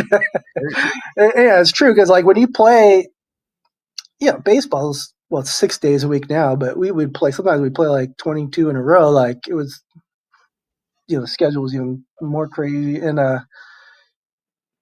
you're in the lineup every day, and you got to play. And it doesn't matter like how sick you are or anything. Like unless you got a real injury or you're on your deathbed, I mean, you're playing. And I mean, the same thing. You don't want to say. I mean, when you're in AAA, you don't want to say you're hurt because what if that's the day that the big league outfielder pulls his hamstring and they're going to call people up, and now you missed it. So you're like, I mean, so unless you like really, really can't play, you're just pushing through it, for I sure. never thought about that. That's kind of like it's kind of like being in basic training in the service. Like you don't want to stay in basic training, so you're going to push through the small injuries. So like, is that? I mean, did you see some of that in your career? Like people would just fake the injuries and the younger things just in the case you said, in case they got the spot, and not really do the injury thing until you get to the major leagues. Is that like kind of how it works informally almost? I mean, everyone could play their hand however they want to play, but if you're one of those guys that's always in the training room and you got to sit out for this and that, it's not you're not helping yourself at all, unless that injury really needs that break, but I do, big leagues, I do think I don't have any specific stories, but I do think sometimes guys sense like they might be about to get sent down, and then all of a sudden they have an injury because then you go on the big league injured list and you're still getting big league pay, you know, and I'm sure there's, that can happen. Yeah. Now, what do you? I was just looking at the question. Hold on, I totally forgot it. Uh, what made you settle in? But you abandoned your roots, your Midwest roots, and you settled in. It is essentially Tucson. I've been to Tucson. It's a nice area, and it's So, probably I'm assuming the answer is the weather. But is your wife? Where's she from, and how did this all come into play? yeah, like, I get out of Chicago for the weather. I mean, I froze my butt off so many times. I'm like, I like it hot. I like to wear shorts, and I meet my wife at San Diego State, and she's from Orange County, California. Right. So she's Southern California girl. So we're there, but then like about 05, my oldest daughter is about to start kindergarten, and we've been living like nomads. Like we're living out of the car, our stuff's in a storage unit. I'm always living out of a suitcase in a hotel. Even like I played in Venezuela, Puerto Rico, Mexico, the Dominican. So I'm just constantly it's just my suitcase, my equipment bag, going from place to place. Have bat will travel, and but finally, like, okay, we need a home base, and California was just the price of real estate was just too much, and I'm playing. I make the same money no matter where I live. So I'm like, okay, let's go. But I want to go to either Arizona or Florida because I'm still playing baseball, and that's where spring training is. So like at least you're home, home for that, or you got a chance. And really, I ended up, instead of Phoenix, I ended up in Tucson because my old college teammate was living here, and his wife, who I was also friends with from college, they were real estate agents, and I'm just like, just find me a house, about this price range, this size. And at that time, that was like still the housing bubble. Like Right. nobody knew it was a bubble yet. Like it was just the housing. So I'm just thinking, well, I'll buy this house, I'll make a ton of money on it, and if I, don't want to live there, I could sell it, and move somewhere else. Like I wasn't worried about it because I was so used to living anywhere, everywhere, and anywhere. I didn't care. But what ends up happening is, the bubble bursts. I lose my job, then I lose my house, Oh, and then I've been, well, I'll say I've been stuck here ever since. But I mean, I'm not stuck here. I want to be here, but I was able to, from knowing no one and knowing nothing about the place. Now it's a home, and I know tons of people, and I got a whole network of friends and everything else here. So good deal, man. Yeah, Arizona's a lovely spot. Like I said, I was there in '06, '07. I was in outside of Phoenix, right between Phoenix and Tempe. It was this golf course across the street on McDowell Boulevard, and it was nice, man. I would have, if I would have met it, because I was dating a couple people, the wife included at the time, and if I would have still had my orders down there for a little bit, I mean, it was nice too because I was getting free money. They were paying for my apartment, they were paying for my car. Like I had, man, they were giving me per diem. So I was getting, and that was the opposite of what you just told me. The spot we lost the house was. It's kind of like a hard right from that. But yeah, at the time, I was it was right before I met the wife. I'm only been married one time. I'm still married. So it was right before I met Kim, and they were paying the per diem. So I was getting money for meals, and they were paying for like a hotel. But like we took the hotel money, what we would get for the hotel, and we just like we were renting these condos. So we had these 2-bedroom condos right there on the border of Tempe and Phoenix, right where the A's played spring training, right there. There was a stadium was like a block away. And my goodness, it was nice. That part was really nice. So like when you're getting that, and we had these government vehicles too. So like when they that's beautiful. So I've never realized what it's like. And two, I wasn't paying any bills, so air conditioning's cranked to where it's probably 60 degrees in the unit. You know what I mean? yeah, So I had no idea about having to go up and fix a swamp cooler or all the bills and stuff like that. So I mean, Arizona is always going to be a Shangri-La to me, as opposed to I've never had a car stolen, that kind of thing. So I mean, it's kind of makes me laugh in hindsight. What is talk about your book here? That brings me to the book. You're the pizza guy delivers. Like first off, I don't know. Not everyone who works with pizza likes pizza because I know when I was a pizza Hut, I worked at Pizza at 94, 95, right on there when I was in high school. And after a while, you just didn't. I didn't really like the sauce, and I would try different things here or there. Now, one, do you like pizza? And two, if so, what are some of your preferred toppings? always start with pepperoni, Okay. and I like onions and jalapenos. I think Okay. that's my favorite. But I've never met a pizza I don't like. I eat them all. Even the bad pizzas are good for me. Uh, and I delivered pizzas for a lot of years, but when I worked in San Diego, I worked for Milo's Pizzeria, Okay. or now it's Milo's Pizza and Subs. And Milo, the owner, is a cool guy. I really liked him, and he was always supportive of my baseball. Like he would work my schedule around anything I wanted to, other stuff I wanted to do. And I ended up naming my son Milo. Okay. Okay. That's awesome. I know this is you probably get this a lot, but my friend's she got a puppy, and that puppy's named Milo. That's a common name. I know like 3 people have had dogs named Milo. So it's definitely that's awesome though. I'm not trying to, have your son, Yeah. be tricked or anything like that, but that that's pretty cool, man. That's cool. That's awesome. What is bear with me here. The so I mean I'm assuming the lockdowns had something to do with the book. You writing the book. Was that when you said it was a bucket list thing? Was that Um. what was the motivation for finally writing this thing? So what happens is this guy Andrew Martin, who he calls himself the baseball historian. He has a blog.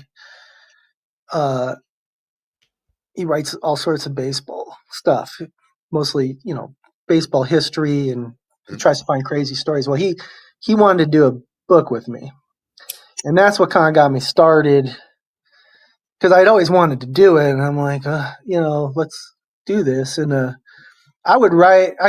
So I worked at the copper. copper mine for 14 years, and I drove a haul truck, like one of those giant dump trucks, like 300-ton truck, as big as a 2-story house. Like, I walk up a ladder to the second story to get to the, cabin to drive it. Right. I would sit up there and write, because when you're getting your truck loaded and stuff, you're just sitting there, and I would write a little bit at a time. We ended up going on a strike. The union went on strike, and then I had to do. I started substitute teaching and coaching, but I also had to do time on the strike line. So I'd sit on the strike line. I got a ton of my writing done on the strike line, and I did it all just on my phone on a little notepad app. And it's like 123 pages. Pretty easy read. Didn't use too many big words, and you can knock it out in a few hours. Yeah, it is linked. Is on the pin linked. It is linked in the description right there. Pizza Guy delivers on the. It's on Amazon. Now I gotta ask you. You don't have to answer if you don't want to. I mean, you could, I guess. But like, is there? I noticed there's 3 ways that people can convey the book. You could do it if you got like the Amazon subscription. You could do that. You can buy the audiobook. You can buy the paperback, or you can buy the hardcover. Yeah. Which of these 4 methods get you the most money? I'm just curious. You don't have to Oh answer. yeah, I'm pretty sure people get the digital ebook. I'm not 100%. I don't even know how to keep track of that, but I don't really make any money. I like all the family and friends and people, bought copies the first couple months, and so I made about $600, but now I make about $3 a month. That's how it I started sell on a YouTube. copy a month. I started on YouTube, man. It started in like, oh yeah, it's gonna be great. I'm gonna make $300-$400 a month, and then here we are at like $40 a month. It's like, yeah, this is but it's still so fun though. It still is great now. Yeah, I didn't do it to make money. I suppose way back when, if I had made the big leagues and let's just say I turned out to be a superstar, then maybe I got like a movie or a big book deal.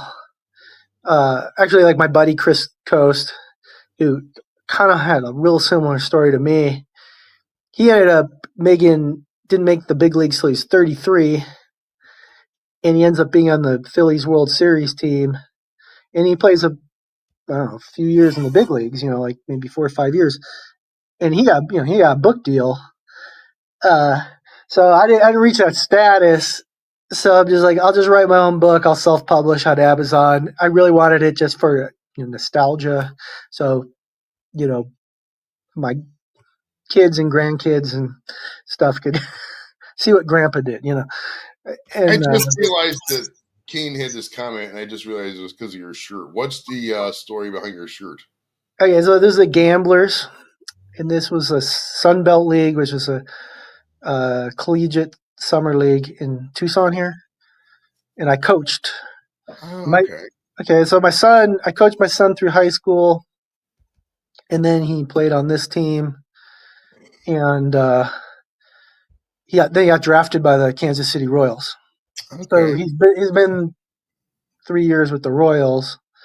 Now I just use it as a workout shirt, but I got like one of my past players. He's an independent ball, and I'm trying to help him out, and some other guys from the high school, college. They're playing D1 and stuff like that. So okay, I'm still involved. Okay. I know we got some. Well, I've never asked a major leaguer this. All right, and I've probably had half a dozen of you guys on before, so I want to ask you. I mean, you don't have to answer this because I know this is controversial, but you appear to be at a point in your life you don't worry about saying controversial things. Now, I'm a Cleveland fan, and I really like the Chiefs, and I really like the Indians. What is your take on it? I mean, is it one of those things that it was just kind of inevitable? I mean, if they brought it back, would you be shocked? I mean, this current environment, what's your take on the whole thing? God, that's a tough one for me. I mean, to me, the logo was cool, and to me, it's kind of got it's complimentary, but there's people who it upsets them. So I guess if that's gonna be upsetting for people, I'm fine with changing it. It's hard for me to get used to. You know, Right, it really is, man. It Take- really is. it doesn't roll off my tongue to say the Guardians. Yeah, I still say the Devil Rays and the Diamondbacks and Wait, the. they're not called the Diamondbacks anymore? What are they called? Well, I I thought. mean, I guess they are, but I think like when the Devil Rays dropped the devil part, Oh, they went the D-backs. Okay. they went to D. Yeah, it's just But, that's even worse, yeah, I mean, right? I don't. I guess I try not to. That's not what I'm just kind of like whatever.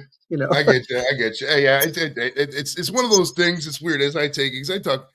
It's like Cleveland fan, and there's a certain sect of Cleveland fan. I guess it's maybe older Cleveland fans like me. I mean, one, I don't think the younger generation really cares about as much about baseball as we did, so they don't really care as much about the issue kind of deal. And Yeah, it's like they the people who really like it, they just think we're cranky old man. Well, I guess whatever. I don't know. At the end of the day, it will ever. I mean, you still got teams out there called the Indians. I mean, the Indianapolis minor league team, I believe, is still called the Indians. So right. I don't know. I don't know what that. I mean, I wish they would at least drop the copyright for it so we could buy the merchandise from third parties or something. Because it's like I still like Mhm. the logo, but it's like I don't want to not be able to. It's like they nuked it. You know what I mean? That's another thing. It's like they're rubbing salt in the wound too. It's like, come on, just be a little bit more, open on this. Yeah. All right, we got some crazy questions here before. Oh, I got to ask you now. You were a brewer. What is Yeah. your favorite Brewers? Your favorite ideation of any Brewers hat uniform? And why? For me, it's a no-brainer. But the one that's like Oh, let royal blue here, and then yellow here, and then the mitt, and then the B here. That's just timeless. Is that your take yeah, too? Or what's your favorite Brewers uniform? yeah, that's my favorite. I love that logo.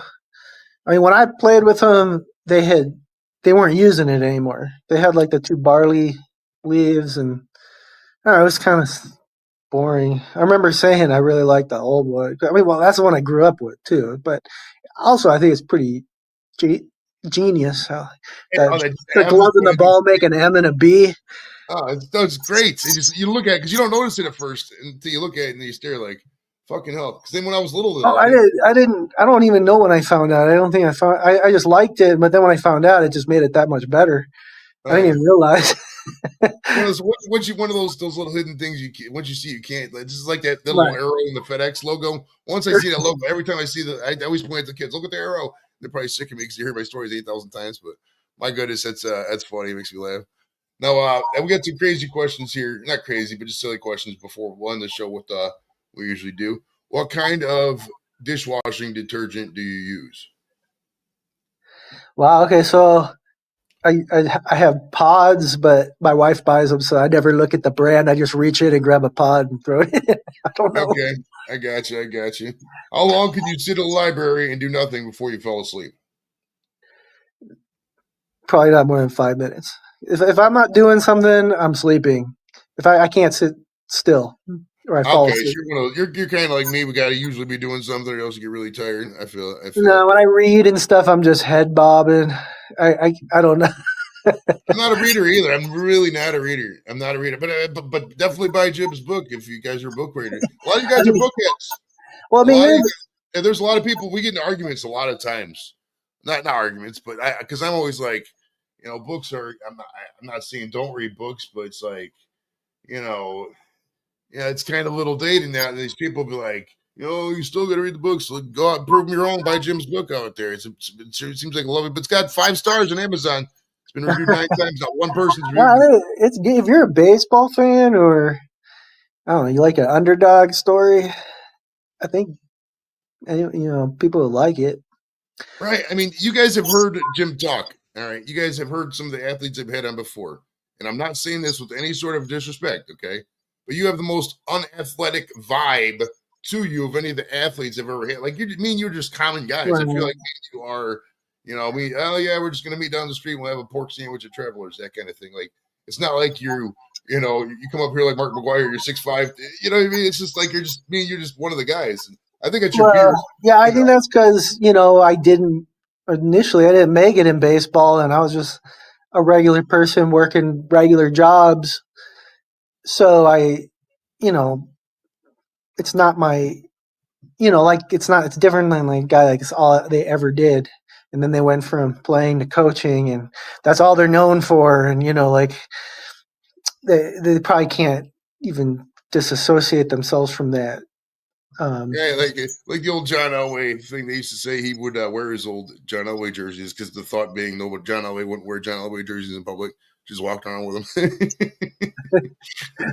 All right, Shredder's got a question about, do you make any royalties? I don't really know what how there would be baseball Oh, royalties really. oh well, like yeah, there's a merchandising Okay, thing.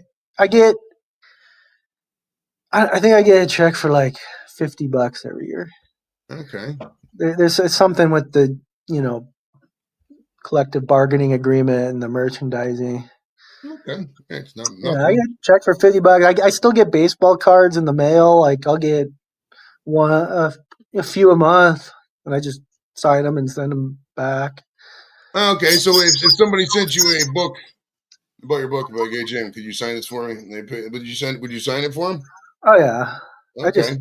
sign it. I'm used to, like, to me it's just part of the job. Like you get paid to play, but then you got to sign autographs, you got to make appearances, and then to me that's just part of like your obligation as a player. And I mean, my autograph's not worth that much, so It would, it I'll would sign take it for anyone.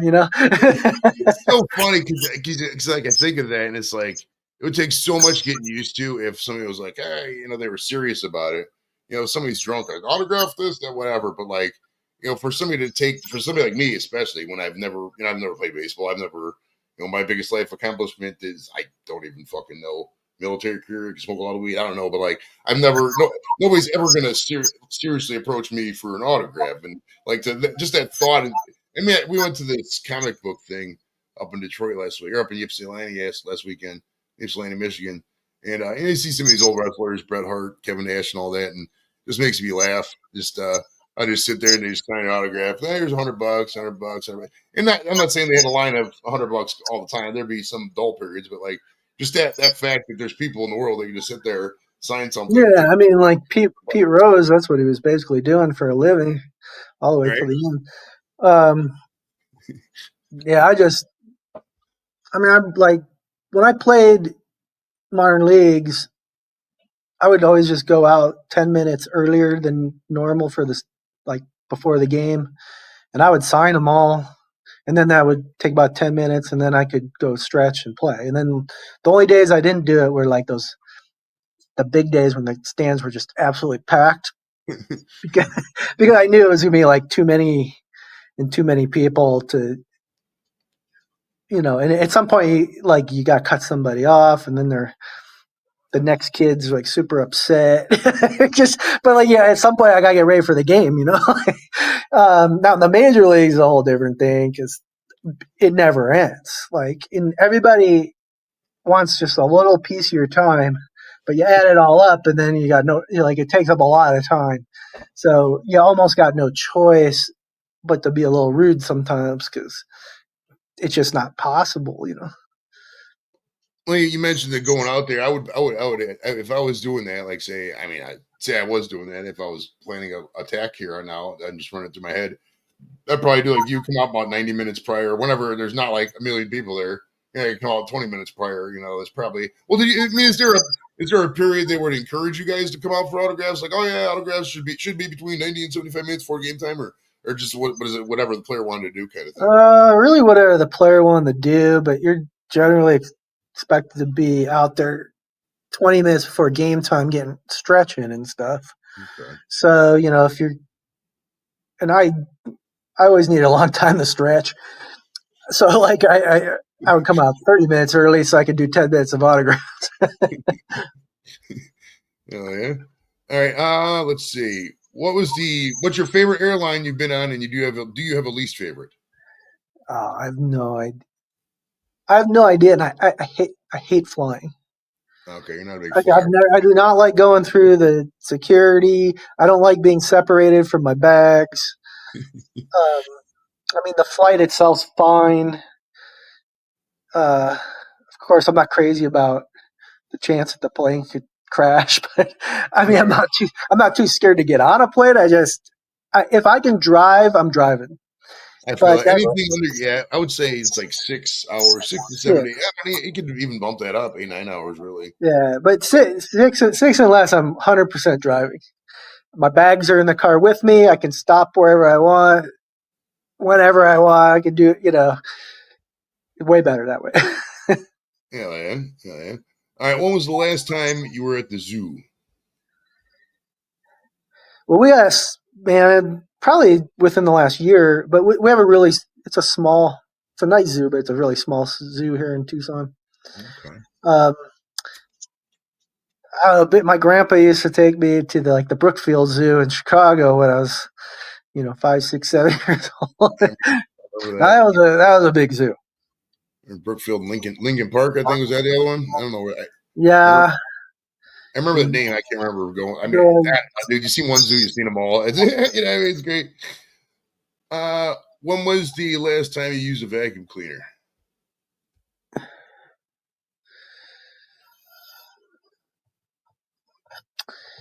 well, I must have used one in the last year, but I got cement floors downstairs and wood or faux wood, and then only the bedrooms upstairs have some carpet. Okay. So there's not a whole lot of vacuuming going on. But back in the day when I lived in carpeted places, I was, the vacuumer and the laundry washer. Okay. My Okay. wife cooks. I'll wash the dishes. She does. She scrubs the toilets. We have it all worked out. See, I don't mind the toilets too much because I could just go in there because I was on the toilet crew in basic training, so like I could clean it Okay. 2 seconds. I have no problem cleaning the bathroom. And it's funny you mentioned the cooking and doing the dishes thing because like Kim, she loves cooking. I know she does, but she does not like doing the dishes. She does not, and I do them. I don't know how often, 10 to 20% of the time, and then more than I would say more than half the husbands do. I'm not trying to toot my own horn, but like it just makes me laugh how you get some women out there that put so much stock in like their male mates on just dishes. It's like just let it go. It's just dishes. If a guy likes doing the dishes, let him do the dishes. Don't put like all your life stuff on the dishes, man. But It's just my dishes. wife can't stand with there's dirty dishes in the sink, so they gotta get done like kind of quickly, or she starts getting a little upset. But I ended up the laundry person because it was the only thing I knew how to do. So, I learned how to do laundry. My high school girlfriend's mom taught me, and so that became my thing. Okay. Have you So ever to been in this day, I do all the laundry. I fold all the clothes. it's kind of like I'll do some laundry. I'm not a clothes folder. I got a stack of clothes over here higher than the national budget. It's ridiculous. I got so many t-shirts. Well, yeah, the folding's that's the hard part for sure. Have you ever been in a Ferrari? What about a Lamborghini? And do you have a favorite car? I'm not a car person. I don't even think I've been in any of those two kind of cars. Well, I'm a bigger guy now, so I don't even know. I don't feel like I could fit in it. Like I like big vehicles that have a lot of space. um, I drive a minivan, Dodge Grand Caravan, and it's not maybe not cool, but functionally they're the best. I mean, you got pretty good gas mileage. You got the sliding doors. The hatch in the back. You can fold the seats down and haul stuff. You could have the seats up and take a whole team or half a team. Whatever sport is like to the event. And it's easy to get in and out of. My big body, doesn't get cramped up in there. So yeah, that the cars. The second you drive it off the lot, you lost half the value.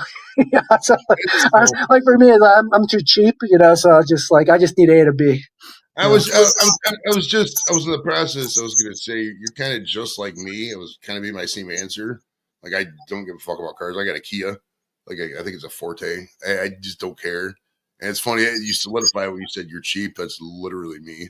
I think if I would have played baseball, I'm you. If I would have done anything in life, because I was a lazy fucker, dude. I didn't do nothing. I like drinking, I like partying, and I drank some more and then partying some more. I would say chasing women, but there was no women to chase because I was so drunk and so loud they would like dissipate. they knew to steer clear. And it's so funny you mentioned that you drive a Dodge Grand Caravan because I used to also myself drive a Dodge Grand Caravan until I wrecked the Dodge Grand Caravan on the street corner telephone pole over here when I was Well, coming back from the bar. I mean, we're on our third Grand Caravan now. I do think there's nicer minivans out there, but they all cost more. The Dodge is the most inexpensive. Probably the coolest thing I ever owned was a Jeep Wrangler, a Okay. red Jeep Wrangler stick. I really liked it. It was fun. Terrible on the freeway. Like that soft top just catches all the wind. But it was fun. It was fun to drive around like the city driving and stuff, and you can go over things and all that. But as soon as we started having kids, I came home one day and my Jeep turned into a minivan somehow. Yeah, I went back because when I wrecked the minivan, I ended up getting a Toyota with the money I got from the insurance, and I went and leased that Toyota. I think it was a Camry, but then they repoed that, and I've been good ever since then. In my car, I've had no car issues since then. There was only two car malfeasances I've had in the past 15 years that I can think I remember. I think that was it. Yeah, just that one repo and that one wreck. But then shit happens. You move on. I mean, it's all good now. The one car's paid off. A couple more questions, and we'll get you on your way and get you out of here. Man, you've been a great guest, Jim. This is great, man. It's like being in a bar just bullshitting. It's great, right? That's how I love it. That's how I love it. Yeah. Do you like the Caribbean? Have you ever been to the Virgin Islands? Jamaica for our honeymoon.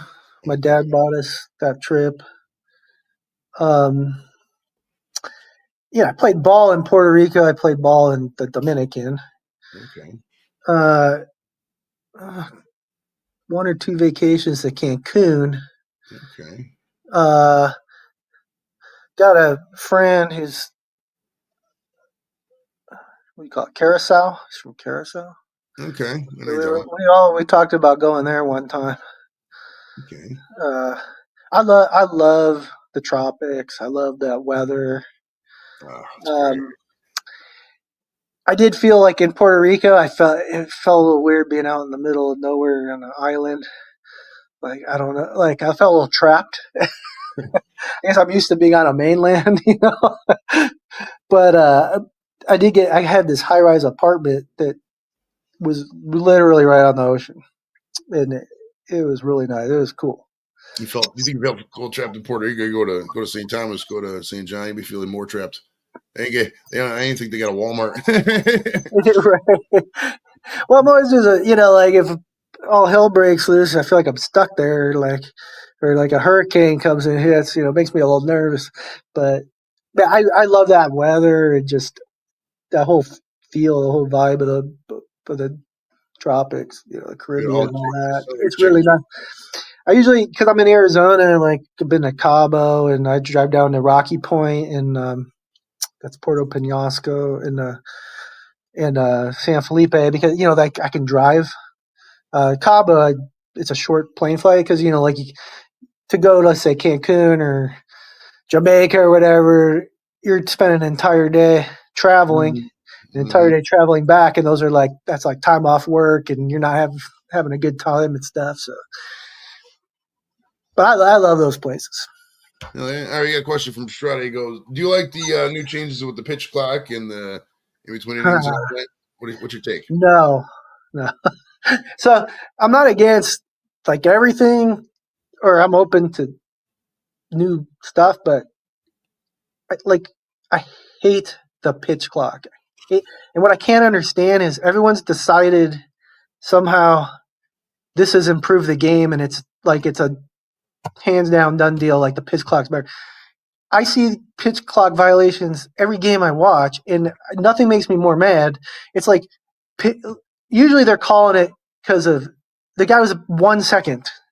past the thing. So we're stopping for that. It's a ball, whether it's on the hitter, the pitcher, it's a ball or a strike. It's like, let them just play the game and figure out what had happened, like despise the pitch clock, despise the two disengagements. I think it's ridiculous. But I like the bigger bases because I always felt like there wasn't enough space on them anyway.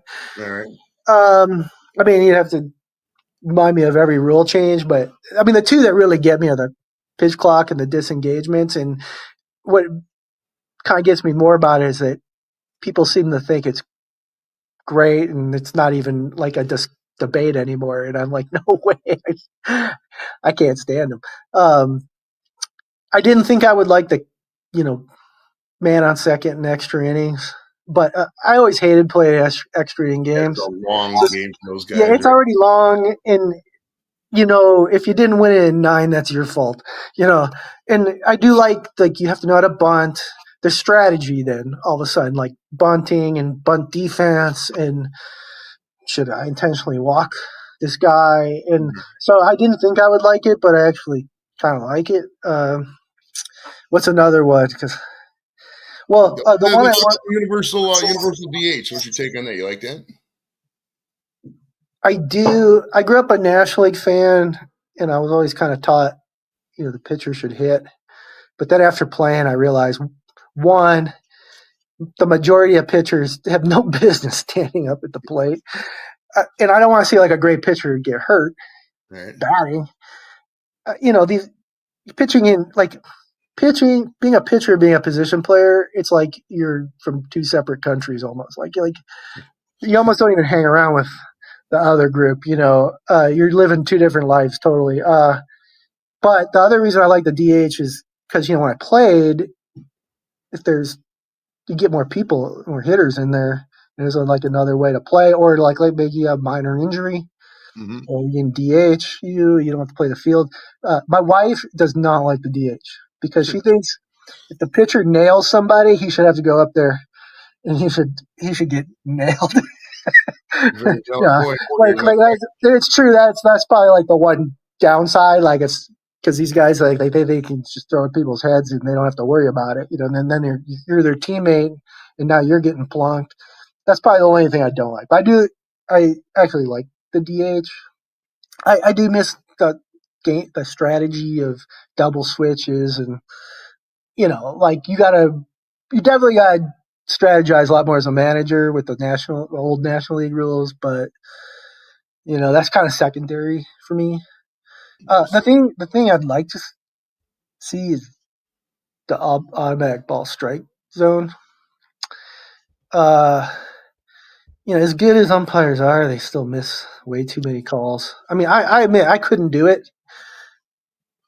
So I'm not saying like try to be critical of umpires, but when you play, having like one call, one ball strike call changes everything, and I just can't stand that. And like plus like people complaining about the call, it's like there's no more complaining. Either you got to the lasers and all that, the Hawkeye measured it or not. The only thing they got to do, I don't like with the challenge. I'd rather they just did it for every pitch and automatically. But the thing that they need to do is it needs to be 3-dimensional. Because then I don't know exactly how much depth that zone should have. I'm guessing like maybe 6 inches horizontally. Could be 12, but like that way it eliminates all the really weird calls where a ball just nips the corner and it's cutting or tailing like way out, and it looks or a hard breaking ball that like the catcher's catching on a bounce, but it hit the bottom of the zone. If you make it 3-dimensional, it has to travel horizontally within the strike zone for a certain distance, and I think you eliminate all the weird calls. But as a hitter, I mean, I knew the strike zone and the umpire always didn't, and it pissed me off, because it changes everything because you get penalized for having a good eye, and I don't, and should have been strike 3, it's not, and then next pitch 3-run bomb, game over. Like it one strike ball call could mean everything. So you gotta get it right. So I do want to see them implement that.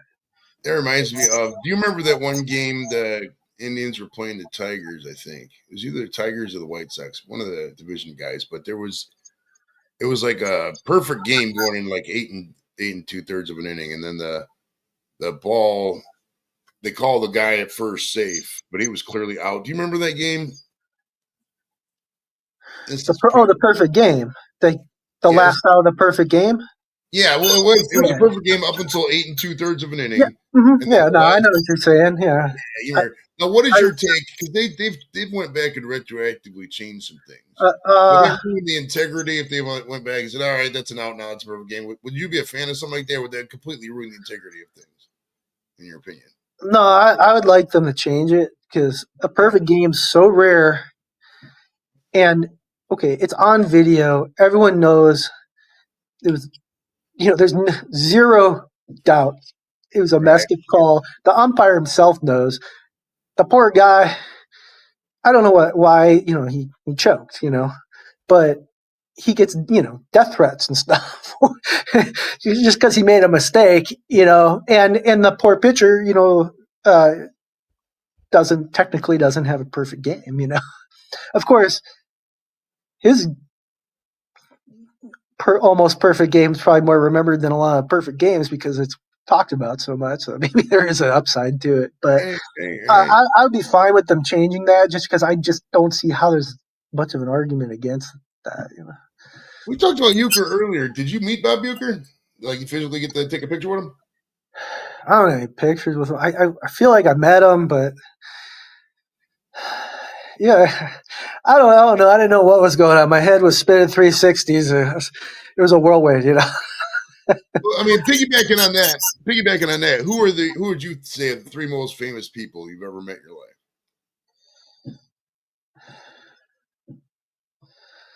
I met a lot of famous people, but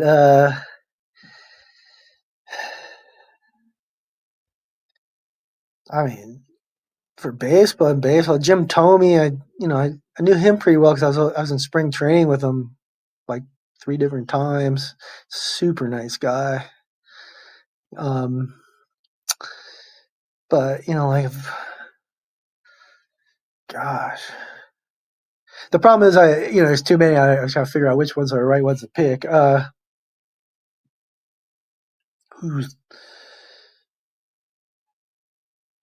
played it. It's more like I played with and against so many people. I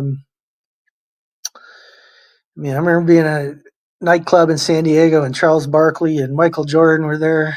Nice. And all the girls were just swooning. They had to hide behind the bar because they would have got mobbed. So, but like, man, good question. Jeez,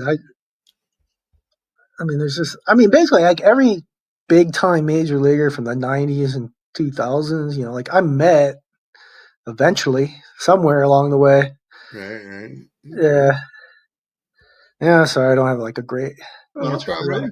All right, what is a period of time that you like to live in that you haven't already lived in?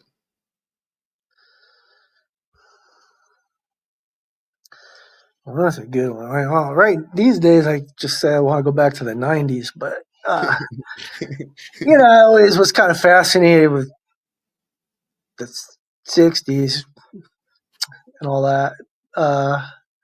It's another cool time though in history. Yeah. I don't know. After watching Game of Thrones, like sometimes I fantasize about living in those medieval times. I mean, I know like that was more fictional, but that was sort of like, like where you could everything was just totally barbaric. There weren't any rules. It was just, it's just like survival of the fittest and go and claw people over the head, right? I'm not saying I might spend a couple days there and decide I want to come back, but I think that'd be kind of cool because just the sense of freedom that sort of brings. Well, it always fascinates me, like the smells of the past fascinate me because like Yeah. you go to a certain place in the world and you get a certain smell. For example, a place that may not have sanitation ditches or whatever. Cancun's a good example. You go to Cancun, there's a faint smell in there. It's not much because you use that Cancun smell. You know what I'm talking about. You've been there before. It's like that kind of the smells of the past, like what a medieval castle. Like you see these giant feasts with all these people in this fancy gala. That smell of that room fascinates me. Would it be like great food smells? Would it be like overpowering body odor? I don't know. You know what I mean? It's a fascinating thought. It really does. All right. Let's see. Got a couple more. We'll get the hell out of here, my friend. This has been great. How long would it take you to parallel park a car? I'm great. I'm a master parallel parker. I do it all. I, I mean, whatever. It takes 30 seconds. I don't know. But one place I lived, there would be only one parking space for the unit. So my wife would get the space, and I always had to parallel park. And I got really good at it from that. But I delivered pizzas in downtown San Diego. So I constantly had to parallel park for that. And then I did go through a pretty long period without really needing to. But up here in Tucson, like we have 4th Avenue, which is like kind of next to downtown, and it's between downtown and University of Arizona. Hmm?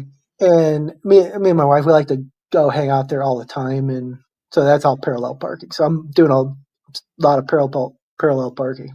I got that one down, and then I drove the haul truck, which uh, you're driving in reverse a lot because you're backing up to a shovel, you're backing up to a front loader, you're backing up to the berm of a dump or the berm of a crusher, So I'm used to looking in a mirror and looking at my back tire and knowing where everything is and doing everything in reverse. I love them backwards cameras. I couldn't tell you the last time I looked in the mirror. They're so great. It's like brr, brr, perfect. Now you gotta look at the mirror. I love it. All right. What out of Beatles or Queen? Who would you pick out of those two bands? More Beatles. I mean, Okay. I love the We Will Rock You and whatever the classics, but I mean overall, I like the Beatles songs better. Great band. Great band. What is something you haven't done yet? You are sure you're going to try by the time you're 60, and what is your advice for your future self? Gosh, I tried to do just about everything, so I'm just trying to ride it out now. What's left? I know. Is there a place you haven't traveled yet? Maybe. What do you think? Yeah. So my youngest is a senior in high school, Okay. and I've been 3 kids, so we're. But once she's on her own, me and my wife would like to take a lot of trips around the country and stuff. No, probably like one of those things where you drive from brewery to brewery in different states or something, just hang out. Maybe get one of those vans or campers or something. But nowhere like I mean, like the first one that comes to my mind is Banff up there in Canada. Like, I don't know, it just like looks so nice. But I'd like to go everywhere, really. Like, um, my wife wants to go to the pyramids. Okay. Giza. Always wanted to see the pyramids. I'm a little sketchy about that, but like maybe one day we'll make it. Oh yeah. Be sure to get Jim's lovely book on Amazon. Buy the hard copy if you like hard copy books. It's been a pleasure, sir. It's been fun. Is there anything else you got to promote or just living life? What's what do you got popping, brother? I could go on forever, but I think I said enough. I said it all. I'm good, man. I'm going to watch a minor league baseball game right now on TV. Okay, be sure to join us My next kids' team. Friday. Next Friday, we got author Jonathan. No, he's a director. Jonathan L. Bowen from the upcoming movie The Comic Shop is going to be live. Jim, appreciate it, my friend. It's been fun. We'll talk to you guys soon. Later. Yep, thank you so much. Have a good one.